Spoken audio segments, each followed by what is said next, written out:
Hey guys, welcome to Boxing Squad for boxing news and views from around the internet. The rising heavyweight Joe Joyce has been ordered to face Marco Huck by the EBU for the European title. You can see here on screen, vacant title is up for grabs, Joe Joyce and Marco Huck. The deadline for purse offers and agreements is Thursday, the 10th of October 2019 at 12 noon. So this has officially been ordered, but it doesn't necessarily mean that the fight will happen. The last couple of fights for the EBU heavyweight title have not come off.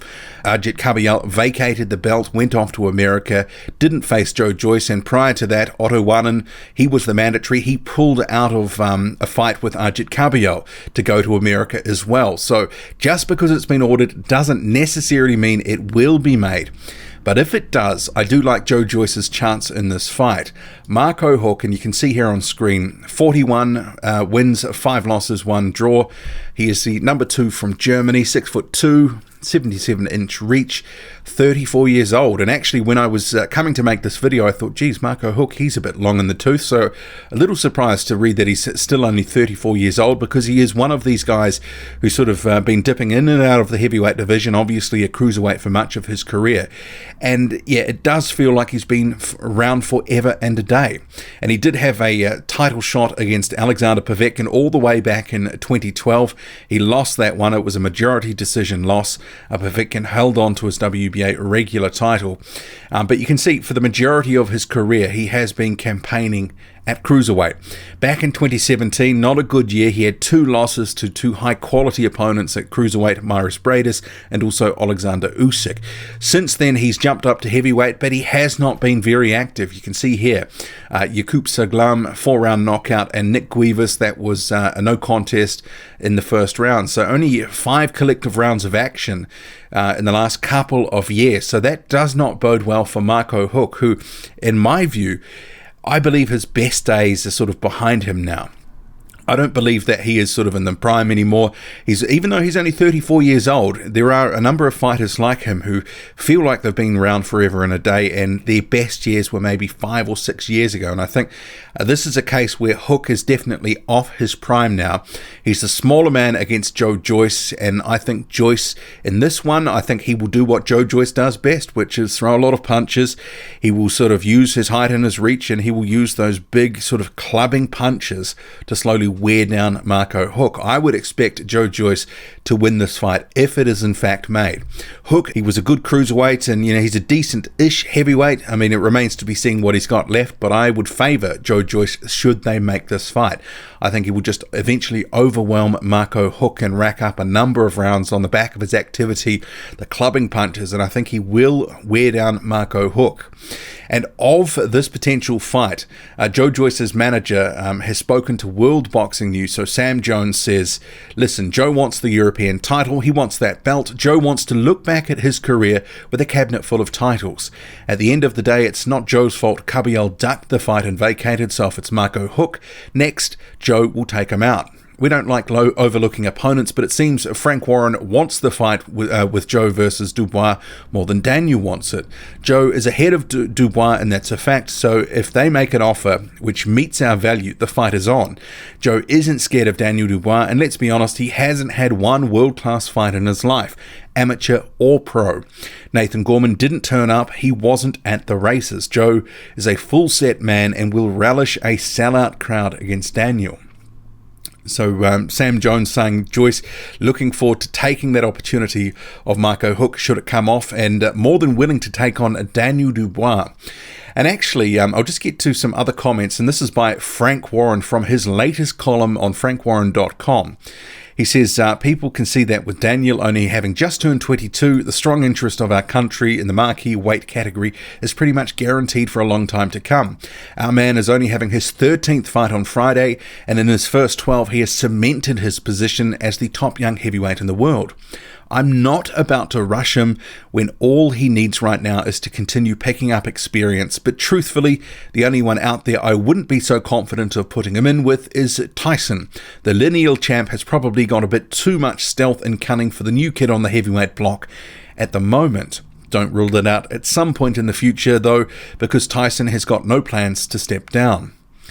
So those comments there, just especially about, putting him in fights for experience and not rushing him, to me, that sort of runs a little bit counter to what Sam Jones is saying. I mean, maybe they will look to make that fight. Frank Warren has certainly made some noise about that before, but some of these comments sort of more gel with, I think, how most people expect Dubois to be sort of brought along, that they're not just going to rush him headlong into something where he wouldn't be able to, have a good chance of winning. I think they are going to have a bit more seasoning in the next year or two for Daniel Dubois. Right fights at the right time, and a fight like Ebenezer Tete, maybe that's a little bit lower than where he should be fighting right now, because Tete is really a hand-picked opponent, a cherry-pick, even though Frank Warren does in this column say that he's not a hand-picked opponent simply drafted in to make Daniel look good.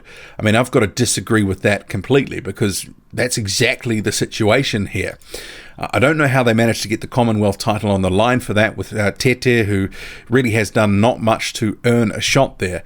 But this is going to be over early, but it's more about activity, this fight, and picking up the Commonwealth strap, and really nothing more. Ebenezer Tete is not going to trouble Daniel Dubois, and if he does, I'll certainly give him credit, but that would maybe have a few alarm bells ringing for Daniel Dubois.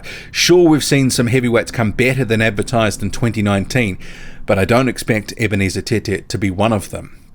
And just getting back to Sam Jones on Daniel Dubois, he's obviously trying to build a rivalry there between the two, the stablemates, which could make sense for a fight down the line. He says everyone knows Dubois is Frank's favourite child, and that's to be expected. Young man, big puncher, he's looking great, and I'm sure he will look great on Friday against the formidable Ebenezer Tete. Make us a sensible offer and we can get it on. Joe will fight any man. And just through Frank Warren's comments, which we went to, I'm not so sure he's going to make a Joe Joyce, Daniel Dubois fight right now.